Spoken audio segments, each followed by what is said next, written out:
ಇದು 150 ವರ್ಷದ ಇತಿಹಾಸ.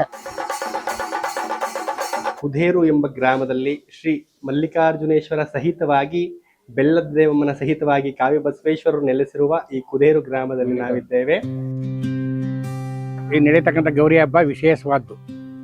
ಕರ್ನಾಟಕದಲ್ಲಿ ಎಲ್ಲೂ ಈ ಥರ ಗೌರಿ ಹಬ್ಬನ ಎಲ್ಲೂ ಮಾಡೋದಿಲ್ಲ.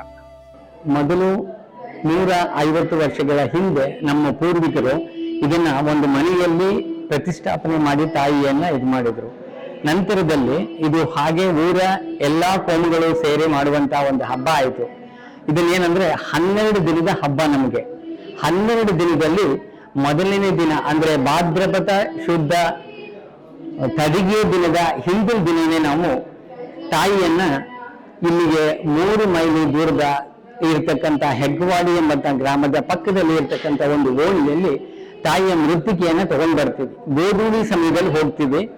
ಗೋಧೂಳಿ ಸಮಯದಲ್ಲಿ ಹೋಗಿ ತಾಯಿಯ ಮೃತ್ತಿಕೆಯನ್ನ ತೆಗೆದುಕೊಂಡು ಬಂದು ಯಮುನಾ ತಡಿಯಲ್ಲಿ ಪ್ರತಿಷ್ಠಾಪನೆ ಮಾಡ್ತೀವಿ ತಾಯಿಯನ್ನ. ಯಮುನಾ ತಡಿಯಲ್ಲಿ ಪ್ರತಿಷ್ಠಾಪನೆ ಮಾಡೋದು ಅಂದ್ರೆ ಕೆರೆ ಏರಿ ಮೇಲೆ ನಾವೊಂದು ಇದನ್ನ ಪ್ಲಾಟ್ಫಾರ್ಮ್ ಕಟ್ಕೊಂಡಿದ್ದೀವಿ. ಅಲ್ಲಿ ತಾಯಿಯನ್ನು ಅದೇನಂದ್ರೆ ಮಲ್ಲಿಕಾರ್ಜುನ ದೇವಸ್ಥಾನ ಇದೆ. ಇದು ಹೇಗೆ ಅಂತಂದ್ರೆ ಮಗಳನ್ನ ಮನೆಗೆ ನಾವು ಕರೀತಾ ಇರೋದು. ಇದು ಊರ ಗೌರಿ ಪೂಜೆ ಅನ್ನೋದಕ್ಕಿಂತ ಹೆಚ್ಚಾಗಿ ನಮ್ಮ ಮನೆ ಮಗಳು ನಮ್ಮ ಮನೆಗೆ ಬರ್ತಾ ಇದ್ದಾಳೆ. ಅಲ್ಲಿ ಪ್ರತಿಷ್ಠಾಪನೆ ಹಿಂದಿನ ದಿನ ರಾತ್ರಿ ಮಾಡಿ ನಾವು ಈಶ್ವರನ ದೇವಸ್ಥಾನದಲ್ಲಿ ಹೋಗಿ ಮಲ್ಲಿಕಾರ್ಜುನಿಗೆ ಒಪ್ಪಿಸ್ತೀವಿ. ತಾಯಿಯನ್ನ ಪ್ರತಿಷ್ಠಾಪನೆ ಮಾಡಿದ್ದೀವಿ, ನಾಳೆ ನಮ್ಮ ಮನೆಗೆ ಕಳಿಸ್ಕೊಡಪ್ಪ ಮಗಳನ್ನ, ಅವಳಿಗೆ 12 ದಿನ ಅವಳಿಗೆ ಪೂಜೆ ಮಾಡಿ ಅವಳನ್ನ ವಿಜೃಂಭಣೆಯಿಂದ ನೋಡ್ಕೊಂಡು ನಿನಗೆ ಕಳಿಸ್ಕೊಡ್ತೀವಿ ಅಂತ ಹೇಳ್ತಾ ಅವನ ಅನುಮತಿ ತಗೊಂಡು ಅವತ್ತು ಬರ್ತೀವಿ. ಮಾರನೇ ದಿನ ಎಲ್ಲಾ ಕೋಮುವಾರಗಳು ಸೇರಿ ಪಲ್ಲಕ್ಕಿ ವಾದ್ಯ ಇದರ ಸಮೇತವಾಗಿ ಹೋಗ್ತೀವಿ. ಹೋಗಿ ತಾಯಿಯನ್ನ ಎಲ್ಲಿ ಪ್ರತಿಷ್ಠಾಪನೆ ಮಾಡಿದ್ದೀವಿ ಮಲ್ಲಿಕಾರ್ಜುನ ದೇವಸ್ಥಾನದ ಹತ್ರ, ಅಲ್ಲಿಂದ ತಾಯಿಯನ್ನ ತೆಗೆದುಕೊಂಡು ಬರ್ತೀವಿ.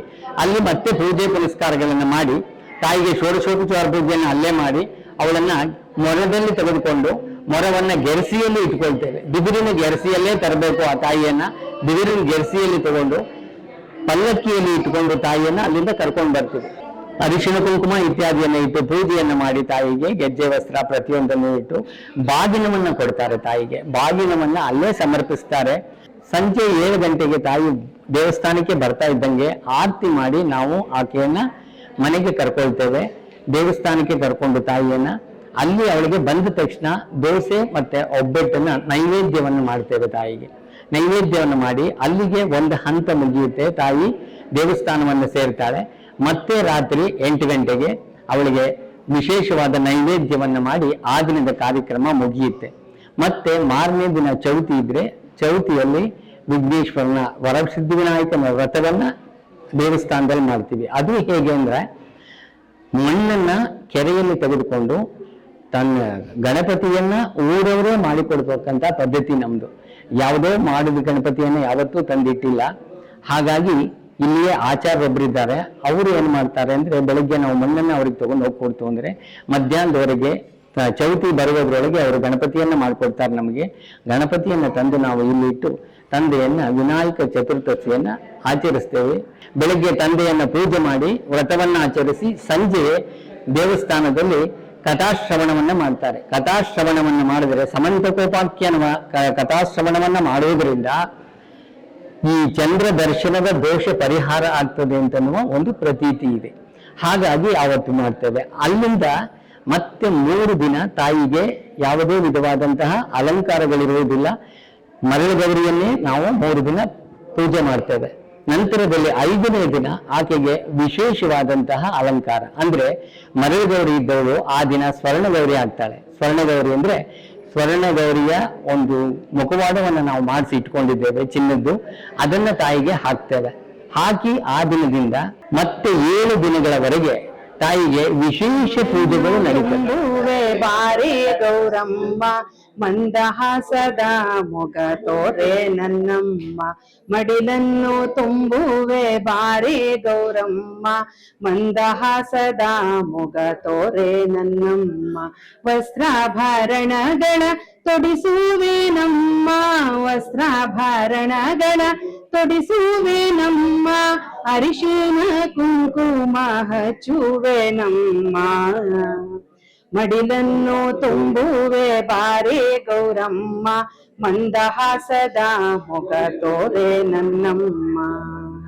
ಮೊದಲು ಒಂದೇ ಬ್ರಾಹ್ಮಣರು ಮನೆತನದಲ್ಲಿ ಮಾಡ್ಕೊಂಡು ಹೋಯ್ತಿದ್ದ ಹಬ್ಬನ ಎಲ್ಲ ಊರಹಬ್ಬ ಮಾಡಿಸಿದ್ದು ನಮ್ಮ ಪೂರ್ವಿಕರು ಅಂತ ಎಲ್ಲರೂ ಹೇಳ್ತಾರೆ. ಅವ್ರ ಹೆಸರು ಪುಟ್ಟಮ್ಮ ಶೆಟ್ರು ಅಂತ. ಅವ್ರು ನಡೆಸ್ಕೊಂಬಂದಿದ್ದನ್ನ ನಮ್ಮ ತಾತ ಪುಟ್ಟಪ್ಪ ಅವರು ನಡೆಸ್ಕೊಂಬಂದ್ರು. ಅವರ ಕಾಲ ನಂತರ ನಮ್ಮ ತಂದೆಯವರು ಸ್ವಲ್ಪ ನಡೆಸ್ಕೊಂಬಂದ್ರು. ಅವ್ರಾದ್ಮೇಲೆ ಈಗೆಲ್ಲ ನಮ್ಮ ಕಾಲ ಬಂದೈತೆ. ಈಗೆಲ್ಲ ಊರಿನವರೆಲ್ಲ ಸೇರಿ ಒಟ್ಟಿಗೆ ಎಲ್ಲರೂ ನಡೆಸ್ಕೊಂಡು ಹೋಗ್ತಾ ಇದ್ವಿ. 2 ದಿನ ಮಾತ್ರ ಸಡಗರ ಸಂಭ್ರಮ. ಊರ್ನ ಹಳೇದು ಊರ್ಲಿ ಎಷ್ಟು ಜನ ನಮ್ಮ ಸ್ನೇಹಿತರು ನೋಡಿದ್ದೋ ಅಷ್ಟು ಜನ ಸ್ನೇಹಿತರನ್ನ ನಾವೇನು ಸೇರ್ ನೋಡ್ಬೇಕು ಅಂದ್ರೆ ಇದೊಂದು ಹಬ್ಬ ನಮ್ಗೊಂದು ಕಾರಣ ಆಗುತ್ತೆ.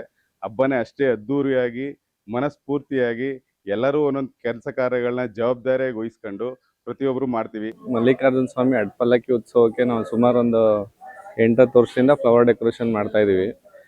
ಇದಕ್ಕೆ ಸುಮಾರು ಒಂದು 6-7 ಥರ ಸೇವಂತಿಗೆ ಹೂವು ಮತ್ತು ಗುಲಾಬಿಗಳಲ್ಲಿ ಒಂದು 6-7 ಥರ ಗುಲಾಬಿ ಹೂವುಗಳು, ಎಲ್ಲ ಥರ ಫ್ಲವರ್ ಡೆಕೋರೇಷನ್ ಹೂವಕ್ಕೆ ಏನು ಯೂಸ್ ಮಾಡ್ತೀವಿ ಎಲ್ಲನೂ ಯೂಸ್ ಮಾಡ್ತೀವಿ.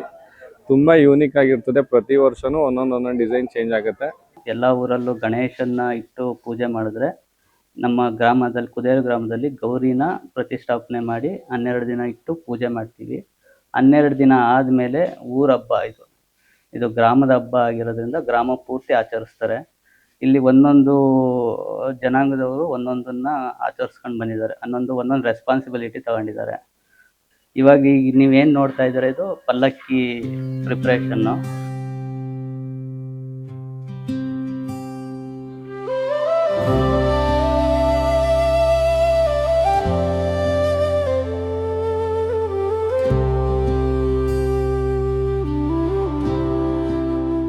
ನಮ್ಮ ಗುರುಗಳು ವೀರತಪ್ಪ ಅಂತ, ನಮ್ಮ ತಂದೆ ಹೆಸರು ಬಸವಣ್ಣ, ಅವರು ಇದೇ ಕೆಲಸ ಮಾಡ್ತಾಯಿದ್ರು. ನಮ್ಮ ಹೆಸರು ರಾಜು, ಇದೇ ಕೆಲಸ ಮಾಡ್ತಾಯಿದ್ದೀವಿ. ಇವಾಗ ಕಂಟಿನ್ಯೂ ಮಾಡ್ಕೊಂಡಿದ್ದೀವಿ.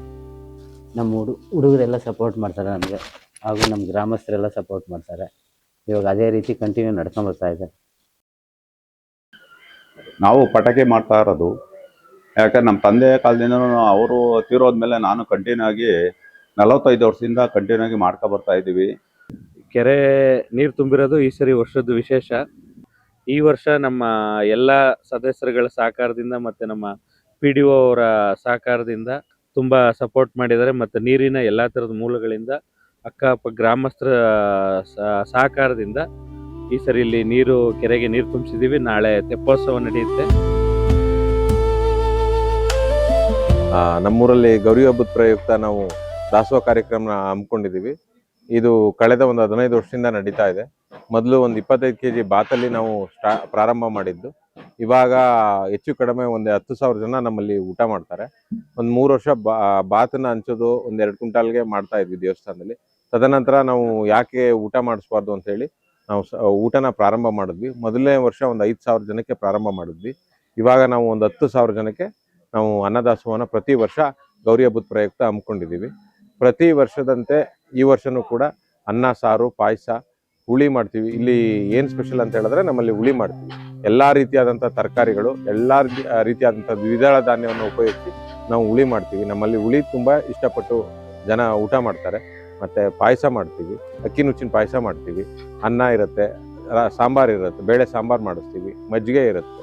ಇಷ್ಟು ನಾವು ಪ್ರತಿ ವರ್ಷ ಒಂದು 10,000 ಜನಕ್ಕೆ ಊಟನ ಹಮ್ಮಿಕೊಂಡಿದ್ದೀವಿ.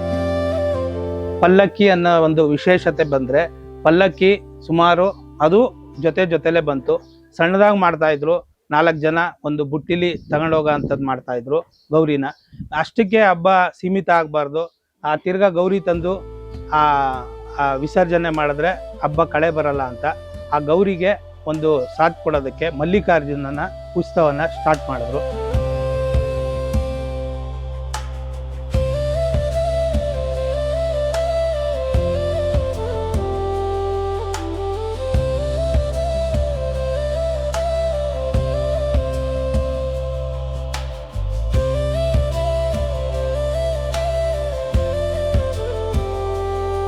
ಊರಿನ ಮಲ್ಲಿಕಾರ್ಜುನ ಸ್ವಾಮಿ ದೇವಸ್ಥಾನದಿಂದ ಊರಿನ ಪ್ರಮುಖ ಬೀದಿಗಳ ಮುಖಾಂತರ ಹಬ್ಬ ಉತ್ಸವ ನಡೆಯೋ ಜಾಗದಲ್ಲೆಲ್ಲ ಅವರವರ ಜನಾಂಗಕ್ಕೆ ಗೌರವ ಸೂಚಿಸೋ ಸಲುವಾಗಿ ಅಲ್ಲಲ್ಲಿ ಅವರವರು ಒಂದು ಚಪ್ರ ಮಾಡಿ ಅಲ್ಲಿ ದೇವ್ರನ್ನ ನಿಲ್ಲಿಸಿ ಅಲ್ಲಿ ಪೂಜೆ ಪುನಸ್ಕಾರ ಎಲ್ಲ ಮಾಡಿಸಿ ಅದು ಗೌರವ ಸಲ್ಲಿಸಿ ಮುಂದಕ್ಕೆ ಕಳಿಸ್ಕೊಡ್ತಾರೆ. 12ನೇ ದಿನ ತಾಯಿಯ ವಿಸರ್ಜನೆ.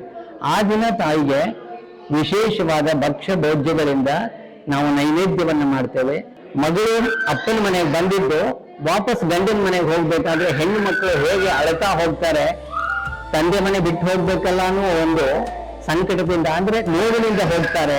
ಆ ರೀತಿಯ ಪ್ರತೀತಿ ಇದು. ಅವತ್ತು ಅಳಗಣ್ಣು ಹಾಕಿರ್ತೀವಿ, ತಾಯಿಯ ಮುಖ ನೀವು ನೋಡ್ಬೋದು, ಅವಾಗ ಅಳು ರೀತಿನೇ ಕಾಣ್ತಾ ಇರ್ತದೆ.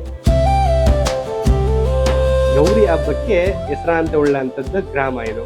ಈ ಗೌರಿ ಹಬ್ಬದಿಂದ 12ನೇ ದಿನದಂದು ಏನು ಮಾಡ್ತೇವೆ ಅಂತಂದ್ರೆ 10 ಗಂಟೆ ರಾತ್ರಿಯವರೆಗೆ, 10 ಗಂಟೆ ರಾತ್ರಿಯ ನಂತರ ಭಗವಂತ ಮಲ್ಲಿಕಾರ್ಜುನೇಶ್ವರರ ಸಹಿತವಾಗಿ ಉತ್ಸವ ಮೂರ್ತಿಗಳಲ್ಲಿ ಅದು ಅಡ್ಡ ಪಲ್ಲಕ್ಕಿಯಲ್ಲಿ ಗ್ರಾಮದ ಸುತ್ತ ಮೆರವಣಿಗೆ ಬಂದು, ತದನಂತರ ಸ್ವಾಮಿ ಗೌರಿ ಗುಡಿಯ ಮುಂದೆ ಹೋಗಿ ಗೌರಿಯನ್ನು ಹಿಂಬಾಲಿಸಿ ಬರುವಂತೆ ಕರೆದುಕೊಂಡು ಬಂದು ಇಲ್ಲಿ ನಮ್ಮ ಊರಿನ ಪಕ್ಕದಲ್ಲಿರುವ ಜೋಡಿ ಕೆರೆ ಅಂತ ಕರಿತೇವೆ. ಆ ಜೋಡಿ ಕೆರೆಯಲ್ಲಿ ಗೌರಿಯ ತೆಪ್ಪೋತ್ಸವ ಮತ್ತು ವಿಸರ್ಜನೆಗಳನ್ನ ನಾವು ಹಮ್ಮಿಕೊಂಡಿರ್ತೀವಿ. ಇಡೀ ಕರ್ನಾಟಕದಲ್ಲಿ ಇತಿಹಾಸದಲ್ಲಿ ಚಿನ್ನದ ಗೌರಿ, ಸ್ವರ್ಣ ಗೌರಿ ಇರುವುದು ನಮ್ಮ ಕುದೇರಿನಲ್ಲಿ ಮಾತ್ರ. ಇದು ಗೌರಿ ಸ್ಥಾಪನೆ ಆದ ದಿವಸದಿಂದ 12ನೇ ದಿವಸಕ್ಕೆ ಯಾವುದೇ ಕಾರ್ಯಕ್ರಮ ಇದ್ರೂ ಇಲ್ಲದೆ ಕೂಡ ಅವತ್ತನೇ ವಿಸರ್ಜನೆ ಮಾಡೋದು. ಅದರಲ್ಲಿ ವ್ಯತ್ಯಾಸನೇ ಇಲ್ಲ. ಯಾವುದೇ ಅನಾನುಕೂಲ ಆದ್ರೂ ಕೂಡ ಅವತ್ತನೇ ವಿಸರ್ಜನೆ ಮಾಡಬೇಕು.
ವೀರಭದ್ರ.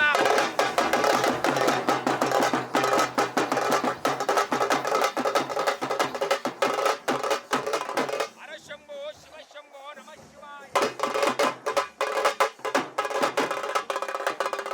ಹರಶಂಭೋ ಶಿವಶಂಭೋ ನಮಃ ಶಿವಾಯ. ಜಯ ಜಯ ಜಯ ಜಯ ಜಯ ಜಯ ಶಂಕರ. ಹರ ಹರ ಹರ ಹರ ಹರ ಹರ ಹರ ಹರ ಮಹಾದೇವ. ಹರ ಹರ ಹರ ಹರ ಹರ ಹರ ಹರ ಹರ ಮಹಾದೇವ.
ಅಡ್ಡ ಪಲ್ಲಕ್ಕಿ ಉತ್ಸವದಲ್ಲಿ ತಂದೆ ಬರ್ತಾನೆ. ತಂದೆ ಬಂದು ಹೆಂಡತಿಯನ್ನ ಕರೀತಾನೆ. ಸಾಕಮ್ಮ, ನಿನ್ ತವ್ರ ಮನೇಲಿ ಇದ್ದದ್ದು ಈ ಸರಿ ಅಪ್ಪನ ಮನೆಗೆ ಬಂದ್ಬಿಡು ಅಂತ, ನಿನ್ನ ಗಂಡನ ಮನೆಗೆ ಬಾಮ್ಮ ಅಂತನ್ನುವ ವಿಚಾರವನ್ನ ಗಂಡ ಹೇಳಿ ಹೋಗ್ತಾರೆ. ಆಗ ಅದೇನಂದ್ರೆ, ನಾವು ತಂದೆ ಬಂದ ತಕ್ಷಣ ನಮ್ಮ ದೇವಸ್ಥಾನದ ಹತ್ರಕ್ಕೆ ಬಂದಾಗ ತಂದೆಗೆ ಆರತಿಯನ್ನ ಮಾಡಿ ಕಳಿಸ್ಕೊಡ್ತೀವಿ ಅಂತ ನಾವು ಹೇಳ್ತೇವೆ. ಮತ್ತೆ ಅದು ಪ್ರೊಸೆಷನ್ ಮುಂದಕ್ಕೆ ಹೋದ್ಮೇಲೆ, ಮೆರವಣಿಗೆ ಮುಂದಕ್ಕೆ ಹೋದ್ಮೇಲೆ ನಮ್ಮ ಹೂವಿನ ಪಲ್ಲಕ್ಕಿ ಉತ್ಸವ ತಾಯಿಗಿರೋದು ಹೂವಿನ ಪಲ್ಲಕ್ಕಿ ತುಂಬಾ ಹೂವಿನ ಅಲಂಕಾರವನ್ನೇ ಮಾಡಿ ತಾಯಿಯನ್ನ ನಾವೇನ್ ಮಾಡ್ತೀವಿ ಅಂದ್ರೆ, ಈಗ ತಾಯಿ ಮಂದಾಸನದ ಮೇಲಿದ್ದಾಳೆ, ಆ ಬಿಡುವುದಿಲ್ಲ. ನಾವೇನ್ ಮಾಡ್ತೀವಿ ಅಂದ್ರೆ ಅವಳನ್ನ ನಡುಮನೆಗೆ ಕರ್ಕೊಂಡ್ ಬರ್ತೀವಿ, ದೇವ್ರ ಮನೆಗೆ ಕರ್ಕೊಂಡ್ ಬರ್ತೀವಿ.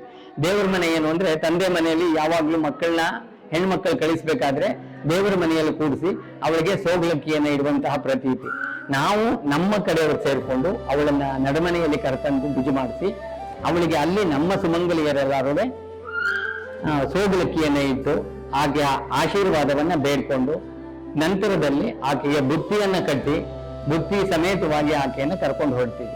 ಕರ್ಕೊಂಡು ಹೊರಡುವಾಗ ನಮ್ಮ ಸುಮಂಗಲಿಯರೆಲ್ಲ ಆರತಿ ಮಾಡಿ ಪಲ್ಲಕ್ಕಿವರೆಗೂ ತಗೊಂಡು ಹೋಗ್ತಾರೆ ತಾಯಿಯನ್ನು.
ಜಾಜಿ ಕನಕಾಂಬರ ಕರವೀರವಮ್ಮ ಶ್ರೀ ಗೌರಿ ದೇವಿಗೆ ಮುಡಿಸುವೆ ನಮ್ಮ